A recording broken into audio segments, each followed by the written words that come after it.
Hey everybody, it's Paul again. I have another Kenwood XR product for y'all. It is the XR400-4. This is their top of line 4-channel lamp. It runs about $2.99. Has a 2-year warranty.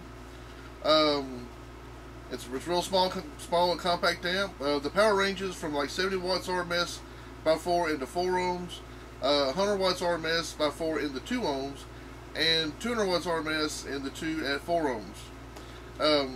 There's a lot of power. It's very clean. I've actually installed this amp several times with many different cars, different speakers, and it's a very clean amp. So anyway, let's open this box up and we'll see what's inside, and then we'll get a little closer and show you all the details of the amp. Go ahead and open this box up here. It's a little flap.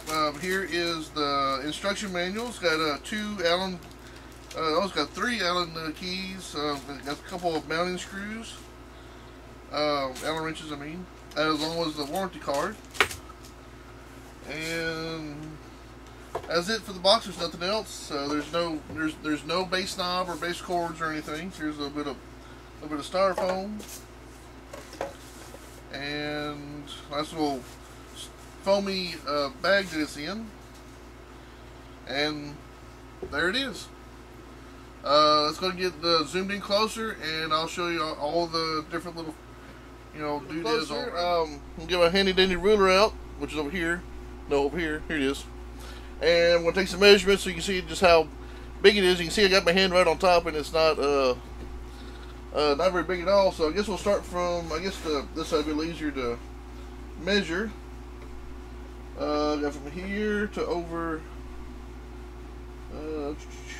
looks like it's about 8 3/8 possibly. To the end, 8 3/8. I'm just kind of rough guessing it. It's pretty close though. So 8 3/8 or so. And from here to here, I guess I'll do it this way, kind of, so I can actually see the end of the measuring. It looks like, not including the RCA terminals, not including the RCA terminals right there. So going from here, just for the case, it looks like it's about 6 and a little shy of 6 3/4. So we get about 8 3/8 this way and almost 6 3/4 this way. And now we're going to do the height of it. Looks like let's see, 1 2 3. Looks like, let's see, 1 2 3 4 5 16ths. So it's 1 5/16 about height. So we got about 8 3/8 here, almost 6 3/4 here, and 1 8 6. What did I say it was? 1 2 3 4. Oh yeah, 5/16. So 1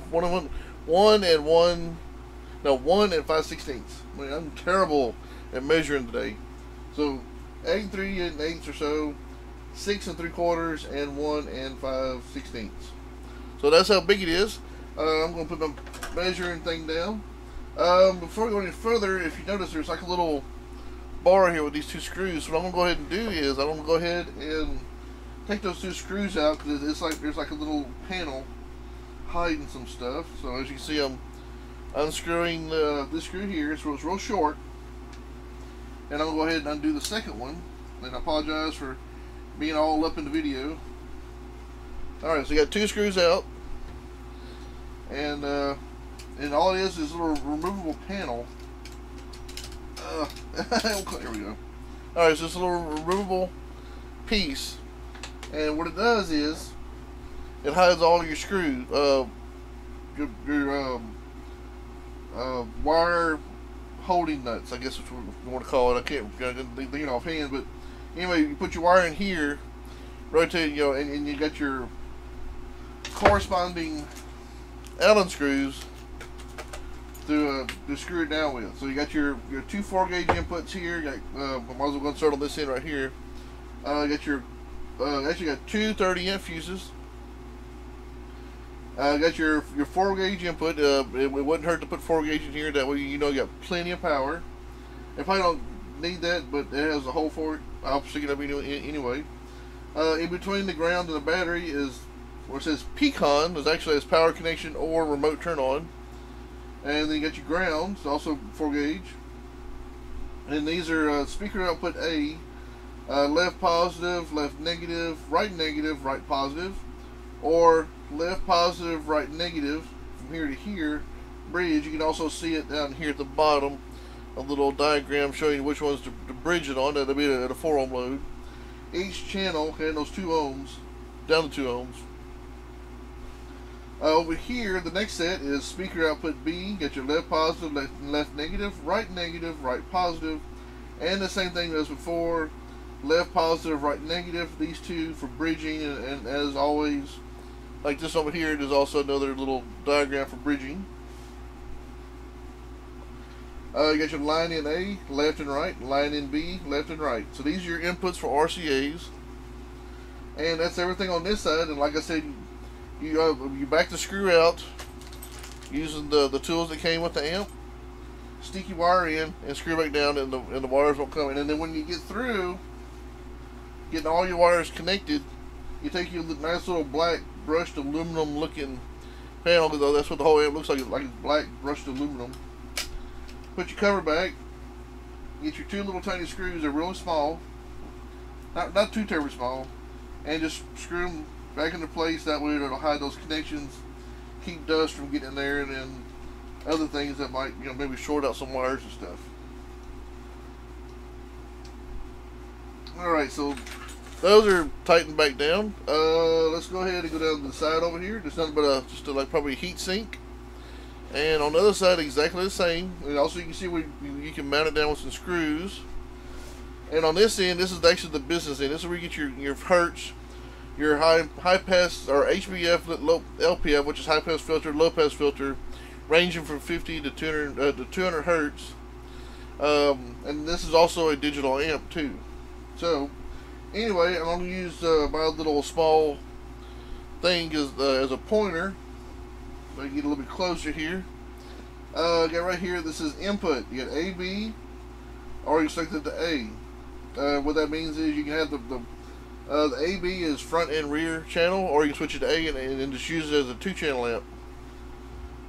For under A, we got the filters. Actually, there's A and there's B. You got low pass, or LPF, which is low pass filter. You got off, which is full range, which is like all music. And then HPF is high pass filter. That actually takes a lot of the bass out, and probably a lot of mids too, depending on your frequency adjustments. So you play like tweeters and stuff. And then here's B with the exact same thing: low pass, all for full range, and high pass filter.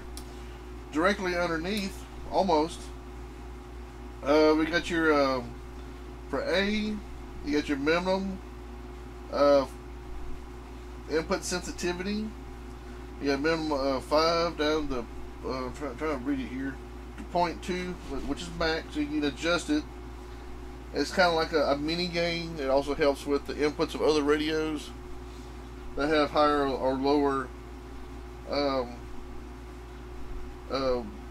voltage on the pre-outs. So you got your one for the front, which is A, and one for the rear, which is B. They're both the same. They both got a minimum of 5 and 0.2 max. And then now there's a whole nother section. So I'm kind of cut it off there. All this little section over here.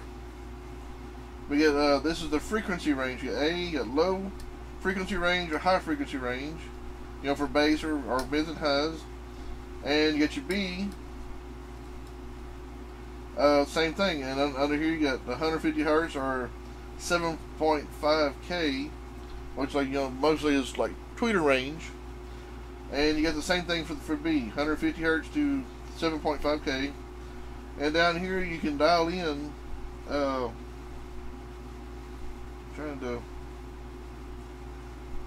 wording so close together. You got 50 at 2.5K. 50 is the low pass filter, or low range, and the high range starts off at 2.5. So, and it works its way around. So the more you turn it, the higher the frequency gets, whether it be from 50 hertz to 200 hertz or 2.5 kilohertz to 10 kilohertz. So and this is for A, and the exact same thing for B. Starts off at 50 hertz for low pass, or low frequencies, or 2.5 kilohertz. Crank it up, it goes like 100, 150, down to 200, or from 2.5 all the way around up to 10K or 10 kilohertz, which, like I said, it's pretty much tweeter range. Let's see, on the top here, there's everything else on for adjustments and stuff. The top, like I said, it has a nice brushed aluminum look to it. It's got Exelon, it's got the model number, Class D 4-channel power amplifier. In the center is the Kenwood logo, which also serves as the power light. And it's got Kenwood. And on the bottom of the amp, it just gives you serial numbers and basic, FCC information. So anyway, that's everything for this amp. That was the Kenwood Exelon XR400-4 Class D digital amplifier. It's 400 watts by 4, so you can have basically up to 8 speakers after all 4 ohms. So to get the most out of this amplifier. It's really nice. It's small, it's compact. You can put it in a lot of spaces and it really not take a lot of room. Anyway, hit the like button down there. Make a comment if you have questions about anything. Let me know. Hit thumbs up. Anyway, this is Paul. I appreciate y'all watching. Y'all have an awesome day and please subscribe.